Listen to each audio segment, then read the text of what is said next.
j'espère que vous allez bien. Je vous propose mon podcast de juillet de continuer donc à vous le présenter.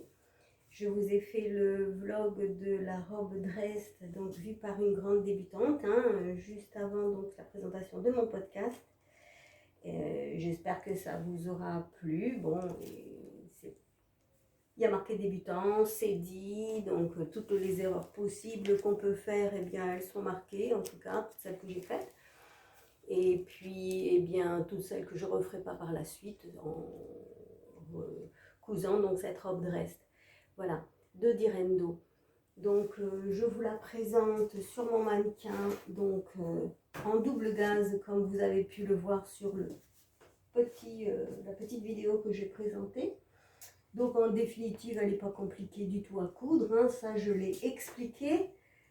Un devant, un derrière, deux manches, des fronces autour, c'est peut-être le petit côté technique, voilà, ou mettre bien les fronces tout autour, c'est pas si simple, c'est vrai. On peut voir derrière son dos, c'est pareil, tout est à la taille, voilà, les petites fronces un petit peu marquées sur les côtés, sur le tour. J'ai utilisé donc, comme je vous l'ai montré sur le podcast, des points de broderie pour fixer l'encolure. J'ai trouvé que ça serait sympa, puisqu'elle est complètement unie, d'essayer d'amener une petite touche de broderie noire. À la base, ce que je voulais, c'était mettre de la broderie ici, noire, et blanche, peut-être, blanche. Puis en fait, j'ai mis du fil noir, et puis je la laisse comme ça, c'est très bien. Je l'ai portée, elle a une petite tache. Vous excuserez si vous le voyez, je ne sais pas. En bas, j'ai fait exactement la même chose, j'ai fait mon point de broderie.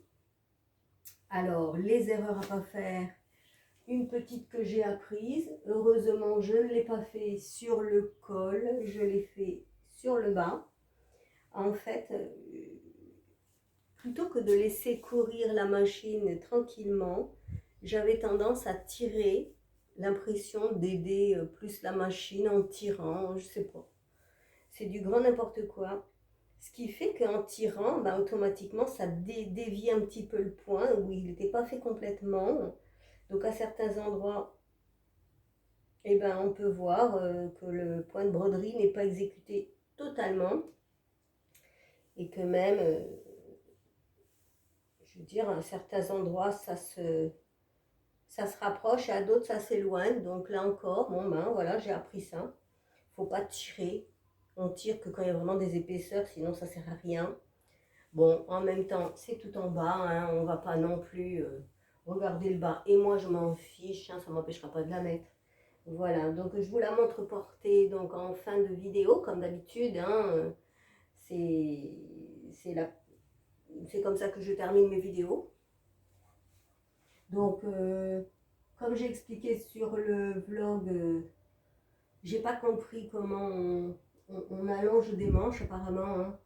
J'ai pas compris, puisque du coup, moi j'ai dû faire un petit pli ici pour récupérer justement ce trou de tour de manche. Ça paraissait évident, mais pourtant ça se fait, donc c'est moi qui n'ai pas compris. J'ai encore des petits fils, ici et ici. Bon, ceci dit, franchement, pour les débutants, c'est une robe à faire, Direndo, la robe Dresde. Je l'avais vue donc dans le podcast de Audrey V. Un très très joli podcast de robes différentes qu'elle a cousues. Alors moi j'ai eu envie en juillet donc de travailler un petit peu ce patron et de l'exécuter plusieurs fois. Je l'ai fait deux fois, voilà, puisque là vous pouvez me voir donc avec une autre robe Dresde, exactement la même. Donc cette fois-ci je l'ai refaite en coton jacquard de chez le chat, Lolly Shop, voilà. J'avais acheté un coupon chez Lolly Shop de 2 mètres. Pardon, pousse-toi, 3 mètres. Donc voilà, j'ai acheté 3 mètres de coton à 10,83 € les 3 mètres. Donc vous voyez, franchement, ça va, c'est c'est quand même pas cher, c'est pas une robe qui me revient cher, par contre c'est une robe que je trouve très sympa. Elle est extrêmement légère à porter. Pour le travail, ça m'ira très très bien. Elle est un petit peu ajourée au niveau des points. Vous voyez, c'est des petits carreaux Vichy, mais alors c'est très léger comme coton, très très léger. Pour l'été, c'est très très bien. Je vous la montrerai pareil, hein, portée en fin de vidéo à l'extérieur, comme je fais d'habitude. Voilà. Alors, si vous êtes toujours là, on va terminer la vidéo avec une autre robe que j'ai conçue avec des chutes donc de tissu, parce que les chutes, il faut les utiliser, on le sait toutes. Il me restait un petit morceau donc de la double gaze écureuil, un petit morceau de jacquard de coton, et j'avais acheté une guipure verte l'année dernière quand j'ai acheté la guipure blanche pour faire la robe bohème cette année de Julie, Atelier des Premières. Voilà. Donc voilà, ben, l'annonce est faite. J'ai utilisé mes chutes pour faire une robe improbable de ces divers coupons, de ces divers restes. Je vais vous la montrer, c'est très particulier. Est-ce que je la mettrai? Je ne sais pas, mais elle est vraiment un petit peu bizarre, mais j'aime bien ce qui est un peu bizarre. C'est parti. Voilà la robe bohème de Julie, Atelier des Premières. Exactement la même robe que, hop là, je monte, que la blanche écrue en guipure écrue que j'ai faite. Donc cette fois-ci, j'ai joué donc avec les différentes matières. J'ai tout d'abord fait le corsage en double gaze écureuil. Il a été doublé avec du double gaze écureuil également à l'intérieur. Et ça, le choix, il a été fait par rapport à la chaleur justement et son côté absorbant. Hein, voilà pourquoi j'ai choisi ça. Et puis l'opacité, bien évidemment, il n'y avait rien à faire au niveau du corsage. C'était pas transparent, c'était formidable.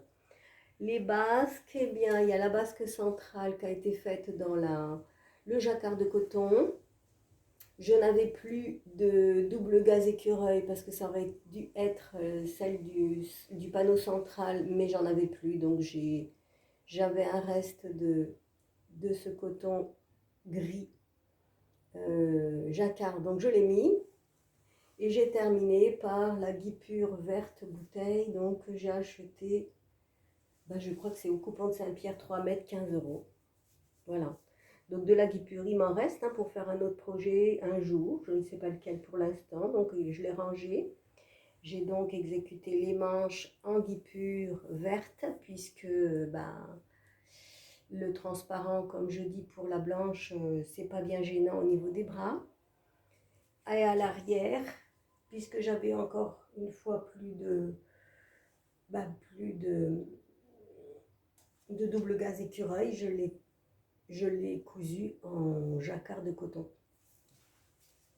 Et ce que je pense en fait, une fois terminé, c'est que ça aurait été mieux peut-être que je mette le dos. À la base, c'est ce que j'avais choisi, de mettre la doublure écureuil de ce côté. Et j'ai pas pensé que je partirais après sur le jacquard gris. Ce qui fait que j'ai tout le dos gris, sauf la basque verte en bas. Voilà, alors dites-moi ce que vous en pensez de mon petit essai. C'est un petit peu particulier, mais voilà les trois robes les unes avec les autres, vous voyez. Les trois essais complètement différents, donc 2 robes Dresde et une robe bohème, en utilisant donc l'intégralité du jacquard de coton, l'intégralité du double gaze écureuil, mais par contre, oui, il me reste bien évidemment, puisque je n'ai fait que ça dans la guipure verte. Voilà, donc là maintenant, je vais passer mes robes pour vous les montrer portées.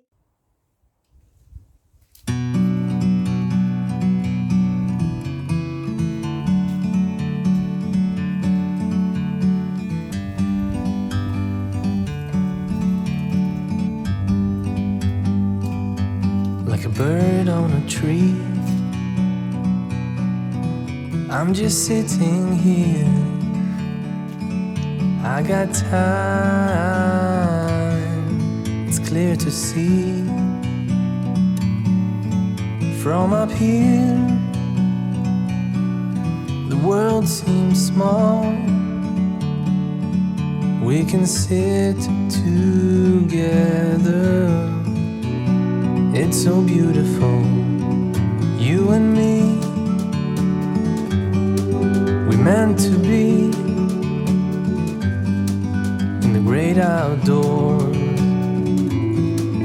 forever free.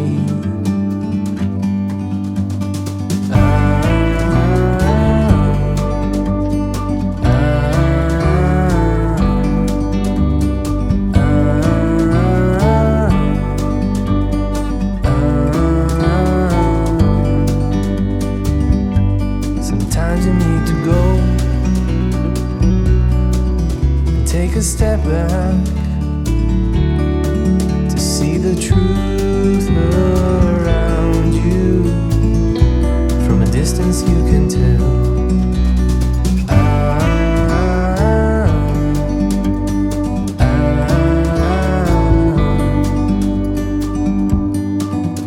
You and me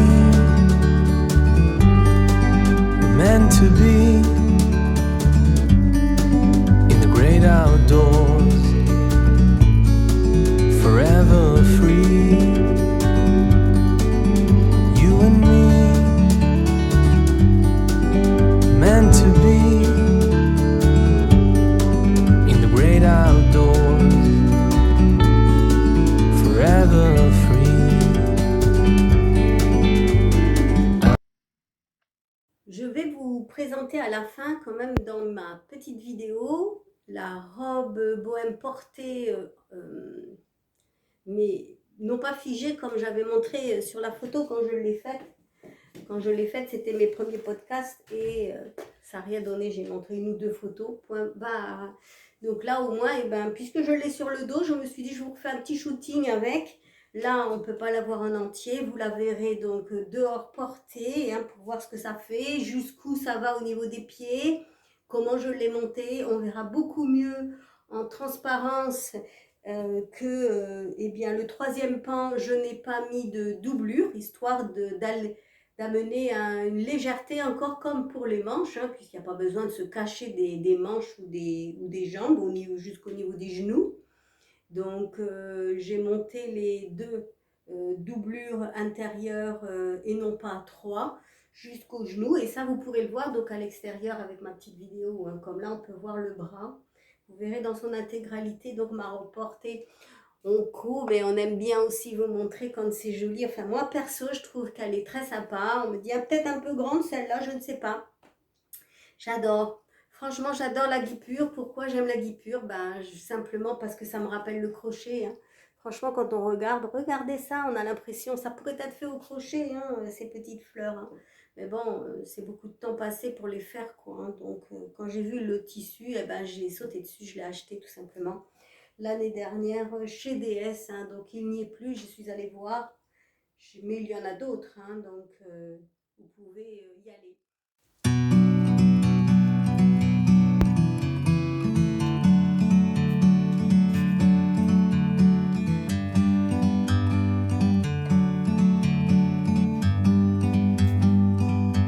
Like a bird on a tree, I'm just sitting here. I got time. It's clear to see from up here. The world seems small. We can sit together. It's so beautiful, you and me. Le mois de juillet. Alors aujourd'hui, je vais vous présenter la jupe évasion que j'ai refait dans un coton donc de chez Toto Tissu, qui a été acheté dans mon département. C'est un coton que ma belle-fille avait acheté pour elle et elle me l'a donné pour que je lui fasse un vêtement avec. Et donc, son choix était une chemise. Donc, comme je ne suis pas encore qu'une avertie, hein, j'ai préféré, puisque j'avais aussi le patron et qu'il m'avait plu la première fois dans ma popeline blanche, je lui ai proposé, elle a dit oui, la chemise évasion, donc en coton pour elle. Je vous la montre, elle est ici. On peut la voir donc sur mon petit mannequin. Je l'ai habillée avec. Voilà, donc pour ce deuxième essai donc, de la chemise évasion, je la rapproche un peu. Hop. Voilà, je la rapproche un peu, comme ça vous voyez un peu mieux peut-être le tissu. Franchement, il est trop beau. J'adore ce tissu toile de Jouy bleu. Le bleu, c'est un bleu, comment dire, cobalt, je trouve un peu cobalt, légèrement, très légèrement cobalt quand même. Le fond, c'est un blanc légèrement cassé, légèrement blanc cassé. C'est une chemise que je lui ai fait en 38. C'est une chemise donc qui m'a donné du fil à retordre pour une et simple bonne raison. C'est que dans un premier temps, le tissu, on le plie en 2 ou en 3. Et il faut le couper en 2 fois, bien sûr. Et dans un premier temps, j'ai placé mes pièces du haut. Et pour me rendre compte à la fin que mon dessin ici était à l'envers, puisque c'est vraiment éparse sur le tissu, à l'endroit, à l'envers, une fois à l'endroit, une fois à l'envers. C'est comme ça. Donc je me suis retrouvée avec la jeune fille ici sur le côté à l'envers. Alors les manches, je les avais cousues une première fois, j'ai tout redéfait, tout redémonté parce que je voulais absolument récupérer donc un dessin entier qui soit vraiment très joli, vous voyez, sur la manche gauche, la jeune fille là qui est dans son patio avec son panier. On la voit vraiment très grande, donc ça permet de récupérer un petit peu, équilibrer un petit peu donc ce tissu qui est une fois à l'endroit et une fois à l'envers, et que ça ne soit pas trop remarquable. Voilà ce problème ici. Donc grâce à cette manche, j'ai rééquilibré de ce côté, j'ai fait idem de l'autre côté. De l'autre côté, donc on peut voir un chevalier ici à l'envers, alors que le cheval est à l'endroit sur l'autre partie. Hein. Attention, c'est pas que de l'envers non plus. Hein. Donc là c'est pareil, j'ai refait une manche parce qu'elle avait été coupée une fois. J'ai refait une manche, je suis allée chercher donc un motif de petite fille avec son chat dans les bras, un motif de chasseur sur son cheval, tout ça pour que ça puisse vraiment être complètement sur la manche en intégralité et que ça rééquilibre du coup davantage, ça soit harmonieux quoi tout simplement. Hein, parce que quand on regarde le côté droit, on a un chat à l'envers ici, et le cheval, et après ça repartait sur l'endroit, sauf qu'il il est découpé beaucoup plus haut, et donc du coup ça passait pas sur la chemise. Alors voilà, donc ça c'est déjà un conseil que je vous donne. Effectivement, la toile de Jouy, oui. Je vais recommencer d'autres vêtements toile de Jouy, ça c'est clair, j'ai envie de me faire une veste en toile de Jouy. Mais je ferai attention de ne pas, de bien placer mes pièces pour avoir un maximum de rendu sur les dessins aux bons endroits. Là, on s'amuse vraiment avec les dessins. C'est vraiment très sympa. Quoi d'autre je vais vous montrer son dos. Là, le dos, eh ben, c'est super parce que le dos, par contre, je l'avais super bien coupé. Regardez, je me retrouve en haut donc de buste avec la jeune femme qui promène son chien en laisse, et il y a aussi le cheval, tout est en entier là, à ce niveau-là, et vraiment, ça pouvait pas être mieux quoi, hein. Ça pouvait pas être mieux puisque c'est un des plus gros dessins du tissu, et le dos, bon ben c'est une partie qui est assez large, hein, qui n'est pas coupée en son centre. Donc bon, bah, au niveau du dessin, ça le fait très très bien. On a encore le petit chat à l'envers ici, mais c'est normal, hein. Encore une fois, on ne peut pas voir tout à l'endroit. Et c'est aussi ce qui fait ce qui fait aussi un petit peu le charme de ce tissu toile de Jouy. Je remets sur l'endroit. Idem que pour la première chemise évasion que j'ai faite, donc hein, j'ai réitéré le col qu'il faut entoiler donc sur une partie qu'on coud sur l'extérieur et après qu'on vient assembler donc dans la chemise. Alors les deux particularités de la chemise évasion, hein, même si vous le savez déjà, vous me l'avez déjà entendu le dire, je réexprime son côté technique et surtout sa simplicité d'exécution. Si vous avez envie de chemise et que vous ne sentez pas trop pour faire des chemises, franchement prenez celle-là. Plus simple, c'est pas possible. Puisque regardez là, si j'ouvre la chemise, je me retrouve avec la parmenture bien évidemment hein, de la chemise que je n'ai pas entoilée encore une fois. Je n'ai pas envie de rigidifier le tissu à cet endroit-là. Eh bien, c'est ni plus ni moins le retour du bord donc de cette partie sur 2 cm et demi à l'intérieur que j'ai surfilé. Alors ça c'est pareil. Si vous n'avez pas de surfileuse, bah, vous faites comme moi. Je fais le point zigzag en 1, ce qui veut dire qu'il est extrêmement petit, extrêmement serré. Et franchement, si je peux vous montrer de près, attendez, je ne sais pas si on peut voir de près. Pas évident. Mais c'est drôlement bien. C'est drôlement bien au point 1 quand on n'a pas de surjeteuse. Un jour, j'en aurai une, bien évidemment. Hein. J'espère le plus vite possible. Ça manque. C'est obligatoire quand on fait sa couture d'avoir ça.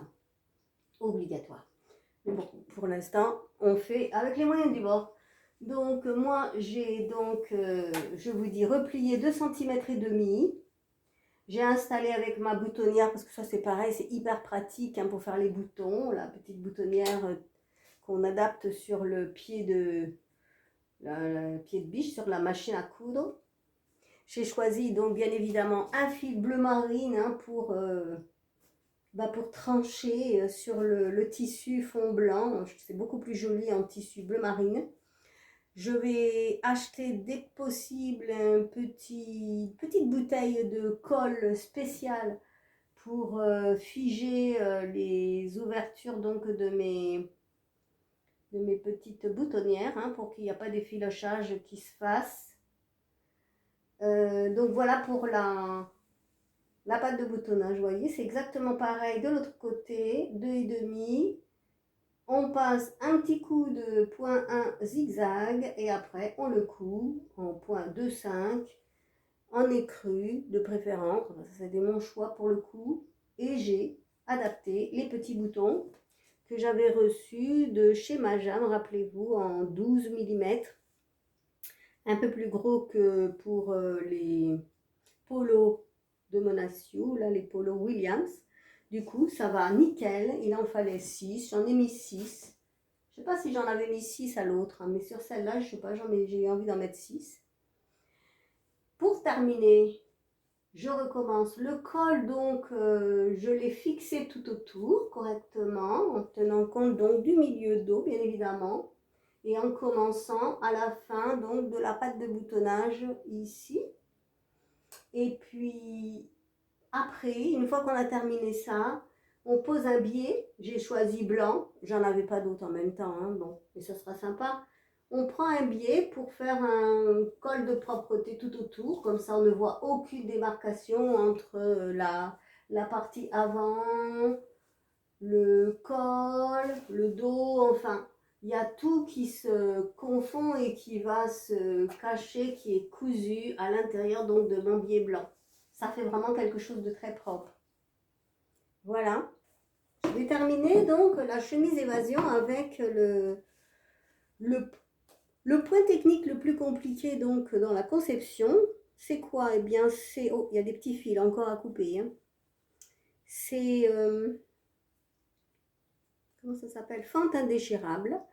Alors sur les deux, bah, j'en ai une qui est mieux réussie que l'autre. C'est comme ça. J'en ai une que j'ai moins bien placée que l'autre, c'est tout. J'ai pas tourné d'effet. J'avais tout cousu. Je l'ai laissé comme ça. Elle est un peu plus courte d'un côté que de l'autre. Tant pis. Il me manque 2 boutons, donc je vous le montre cette partie sans le bouton final. Je ne l'ai pas encore, hein. Mais bon, c'est pas tant grave. Je l'aurai dans la semaine.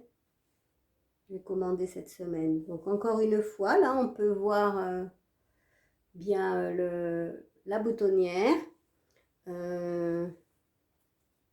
À 6 cm, on fait... Je vais vous montrer l'autre, elle est un petit peu plus jolie quand même. Celle-là, elle est réussie. Ah non, elle est pareille. Pareil, les deux, elles sont foirées. Les deux sont foirées. Il y en a une plus longue que l'autre. J'ai mal mis ma patte de boutonnage le long de la fente. Apparemment. Bon, bah tant pis. Ça ne m'empêchera pas de mettre le bouton ici sur le retour de manche que j'ai fait, que j'ai cousu avec un point écru. Elle est loupée, c'est pas grave, je recommencerai. Bon, il y a qu'elle qui le saura et moi, hein, je le lui dirai bien évidemment. Mais une fois qu'elle va attacher sa poignée de manche, là, ça se verra pas, hein. Personne ne se rendra compte qu'il y a un écart sur un côté de la fente et l'autre côté, hein. Alors, ce qu'on fait aussi, c'est qu'à quelques centimètres, on fait un pli. À quelques centimètres, on doit commencer par faire un pli pour réduire un petit peu l'ouverture donc du poignet et pour qu'il puisse mieux s'adapter donc au poignet. Comment ça s'appelle ça? Je ne me rappelle plus comment ça s'appelle ça. Poignet de manche. Bah, c'est le poignet de manche tout simplement, hein. Et donc là, c'est rétréci grâce à un pli que l'on fait avant de placer le poignet de manche. Voilà. Ben, je vous ai montré cette petite merveille. Alors pour moi, ça c'est... Oh là là, j'adore franchement. J'adore. Cette chemise, ça me rend très fière de moi. J'espère qu'elle va être très contente de la voir. Je la lui offre dimanche, hein, puisque la vidéo aura été faite. Je la lui offre dimanche avec ses petits défauts encore, hein. Il y a quand même 4-5 petits défauts là-dedans. C'est toujours pas du parfait, il n'y a rien à faire. Mais bon, il faut l'accepter, hein. On ne peut pas faire tout bien aussi facilement. Parce que même si les débuts de couture que j'ai faits sont... C'est aussi curieux que ça puisse paraître. J'ai fait 2 ou 3 chemises et pas ça, col victorien et tout. J'ai fait vraiment des choses nickel. Je ne pouvais pas me rendre compte de ce que c'était que de faire des erreurs. Et j'ai fait des erreurs, donc par la suite, au fur et à mesure que j'ai cousu autre chose, hein, et j'ai fait des erreurs de débutant, hein, franchement de débutant, hein, mais je ne suis pas mécontente de les faire parce qu'en faisant chaque erreur que je fais, que je n'imagine pas faire, eh ben, ça me structure au niveau dans ma tête et je sais que la fois d'après, c'est quelque chose que je ferai vraiment très attention pour ne pas réitérer l'erreur. Enfin, j'essaierai, hein. Je finis simplement donc avec le bas de ma chemise évasion. Bien, j'ai décidé de faire également une pose de biais tout le long donc, de la chemise, voyez. Tout le long de la chemise, j'ai mis du biais blanc pour que ça fasse bien propre. Et voilà donc ma petite merveille, parce que franchement, moi je trouve que ça c'est une petite bombe. Elle sera ravie. J'espère l'avoir porté ça avec une belle jupe ou un joli jean bleu foncé. J'en sais rien. Je suis très curieuse. Je vous montrerai ces photos portées également. Je la vois dimanche. Je lui demande de me faire un petit shooting avec et je vous montrerai tout ça. Voilà. Donc après cette chemise, eh bien, il me restait un peu de tissu, pas beaucoup. Puisque, je vous dis, j'ai refait 2 fois les manches. C'est bête, j'ai perdu du tissu à cause de ça. Il m'en reste encore un peu, donc j'ai encore l'équivalent de 2 manches. Et il me restait un peu de tissu. Alors, ce que j'ai fait avec, eh bien, voilà, hein, j'ai fait un petit accessoire. Ça s'appelle donc un petit panier à lingettes. Ce panier à lingettes, donc, je l'ai fait en faisant vraiment attention à la découpe des motifs. Donc voilà, sur l'avant, elle a le cheval avec la jeune fille et le chien en laisse. À l'arrière, c'est le puits, les végétaux, le banc. Voilà. Je vous montre le fond. J'ai choisi une cotonnade que j'avais, un reste aussi de cotonnade blanc cassé pour l'intérieur. Je sais pas, j'avais pas envie de casser le côté un peu suranné donc de ce tissu et de sa toile de Jouy. J'avais pas envie de mettre des pommes ou des choses complètement tranchées. J'imaginais pas avec ce que j'avais, des petits poissons, enfin moi j'avais différents motifs, mais j'avais envie de le laisser vraiment dans cette ambiance là. Parce que si je pars en mettant n'importe quoi à l'intérieur pour faire quelque chose de tranché, qui me dit que ça va lui plaire? Au moins là, c'est uni. Elle pourra mettre ça dans sa belle sac de bain qu'elle est en train de se faire. Donc, j'ai acheté 50 cm d'éponge bambou Ecotex. Autant que possible, autant faire bien. 50 cm d'éponge Ecotex. J'ai découpé des restes donc de son tissu. On peut voir tout et n'importe quoi. Tiens, j'ai trouvé un chat qui est resté. Rien, ou quelques motifs de feuilles. Hein. Voilà. Franchement, chaque carré est trop beau. Je pense que je vais lui faire plaisir puisqu'elle est le coupade. J'espère que je vais lui faire plaisir en lui offrant ce petit panier. Elle s'y attend pas. Voilà pour Dominica, le petit panier. Là, puisqu'on y est, je vais vous montrer un deuxième que j'ai fait en même temps dans la foulée. Enfin, je l'ai fait juste avant pour vous dire, juste avant cette chemise. Voilà, par exemple, un reste de tissu que j'avais acheté quand je créais mes poupées, là. J'avais acheté ce tissu-là. J'en avais fait... Ah bah oui, regardez. Avec ce tissu, je m'étais fait ma première trousse. Elle est chouette, ma trousse, hein. J'avais fait ça pour la rentrée scolaire au mois de septembre. Je me suis fait une trousse, vous voyez. C'était ma première troupe, ma première pose de zip. Je mets toutes mes aiguilles dedans. J'ai mis une cotonnade marron chocolat à l'intérieur unie. Vous voyez, je suis pas trop. Je sais pas, j'ai pas le déclic encore de mettre des choses qui contrastent complètement. Puis en même temps, quand tu as un motif fleuri à l'extérieur, c'est peut-être mieux de mettre un motif uni à l'intérieur. Pose de zip la première fois, c'était pas mal fait quand même.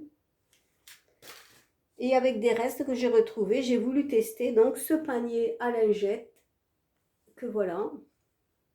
J'ai utilisé également de la cotonnade écrue. Et là, à l'intérieur, ben, ça a été un peu différent. J'ai pris 50 cm pareil d'éponge bambou de cette couleur corail. Il y a du blanc aussi. Et du blanc cassé. Et voilà. Et je me suis fait chacune là avec mon petit tissu et j'ai recouvert donc mon éponge et tout ça, hop là, dans le panier.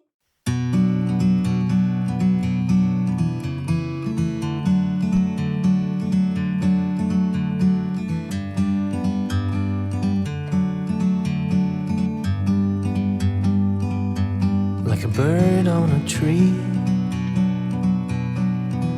I'm just sitting here.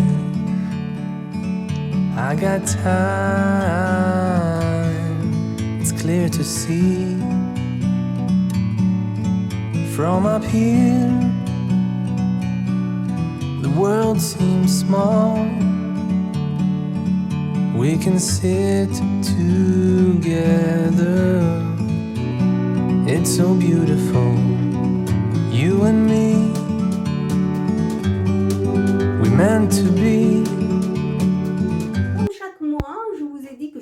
présenter de mes petites créations crochet, puisqu'on parlait de crochet à l'instant. On va continuer simplement pour vous montrer un de mes petits sujets, encore un sujet, un autre de mes délires, au moment où je crochetais, j'apprenais le crochet.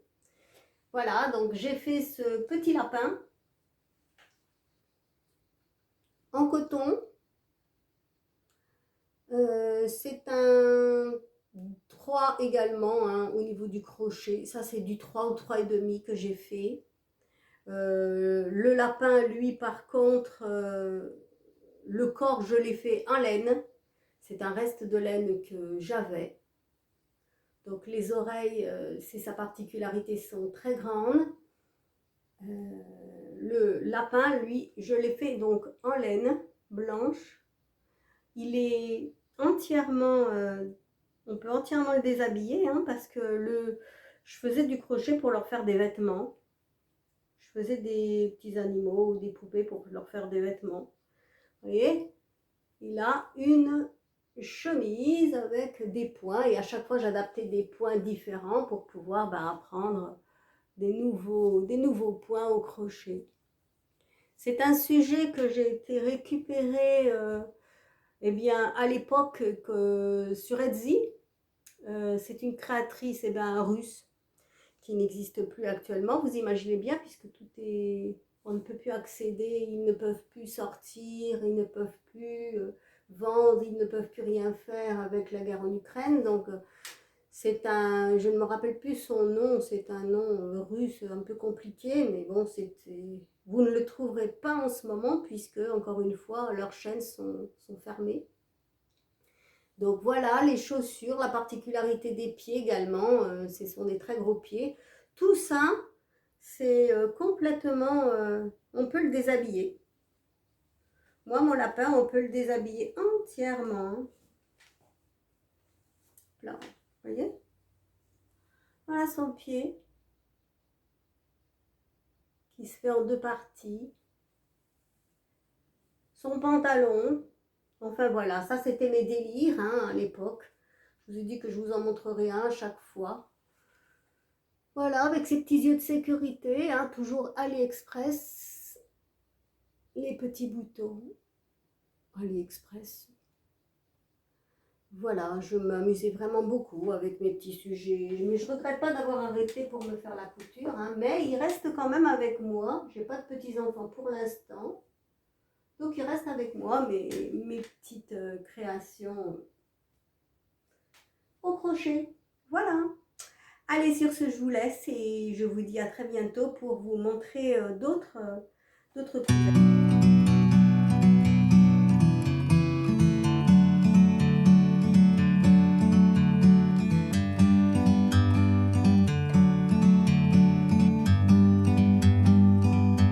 Like a bird on a tree,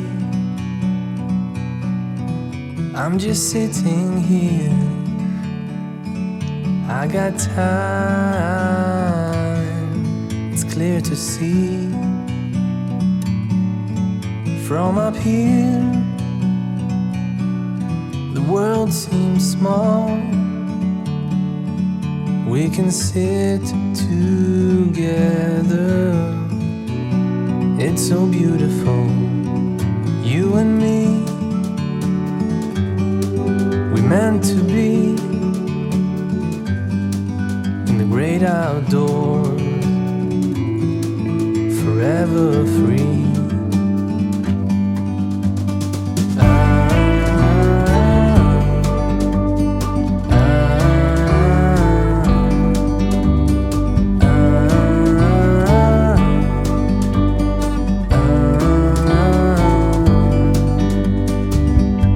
Sometimes you need to go